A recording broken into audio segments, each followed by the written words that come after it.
Let's start off with the good parts. It's a mystery game with an interesting mystery, a couple of twists that make you go, this changes everything about the things I've learned, and there are several emotional moments with great voice acting.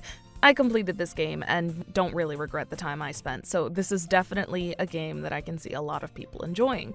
It's mostly visual novel with some light puzzles. Generally speaking, your choices outside of the puzzles don't change the story, so don't expect anything on the level of 999 or Virtue's Last Reward. It's in the same vein of storytelling to those two, but far more streamlined. Just manage your expectations if you like those games. Having said that, I can't really recommend this to anyone who shares my taste in games writing. The protagonist is just too insufferable. He has a heart, a backstory, and some touching relationships, sure. He occasionally makes some frustrating decisions or forces you to say some really stupid things. Not that big of a deal. The problem for me is the downright pathetic writing of comedic relief moments. Have you ever seen an old Looney Tunes cartoon where a wolf sees a lady and goes, "Awooga," with stomping feet, tongue hanging out, and hard eyes? That's the main character's relationship to one of the game's most prevalent and reoccurring supporting characters, the porn magazine. There's an episode of the TV show Friends that introduces a supporting character who introduces himself along the lines of, "Hello, I'm Dr. So-and-so, and I love Fonzie from Happy Days." Every subsequent appearance of that doctor in the episode then has him reference Fonzie in every line of dialogue. That's the main character about porn magazines. Have you ever seen Darth Vader ripping himself from a space hospital and belting at a heartbroken "No"?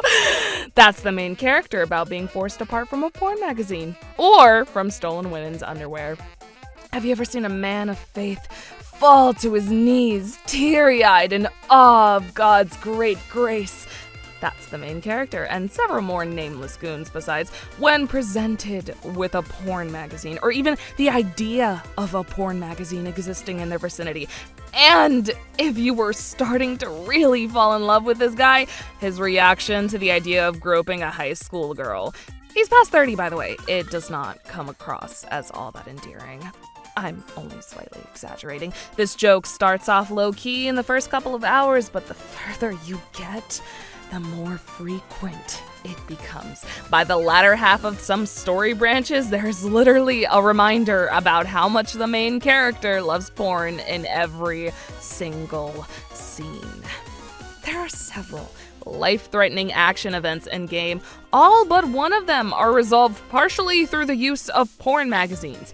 If you get into an action scene and ask yourself, how will our team get out of this one? I'm going to spoil you. Porn magazines. But wait, you say. How does that make sense? The answer is, just click to the next damn text box and do the damn quick time event until this farce is over and we can move on. If this sounds like a fun game for you, sure, you'd probably enjoy this game plenty.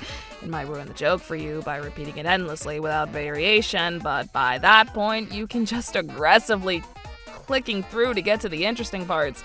If this sounds like no big deal, great! Have at it! I put the positive spin up top. If that sounds like your jam, go get your jam on! If this sounds like a pain, consider that you can just skim past the Wahoo Looney Tunes porn magazine stuff and to get back to the mystery, emotional connection, and actual banter. You can't really skip the action scenes, but they're fairly short in length anyway. If you know anything about it beforehand, you might be able to adjust your expectations and enjoy the game, no problem. Maybe. But if you can't bother to sift through stuff you know you're gonna hate up front, and honestly, power to you, then feel free to skip on this one. Get one of those other games you've had your eyes on that won't cave your skull in with a rolled-up porn magazine. Maybe Uchikoshi will get an editor on board for the next one.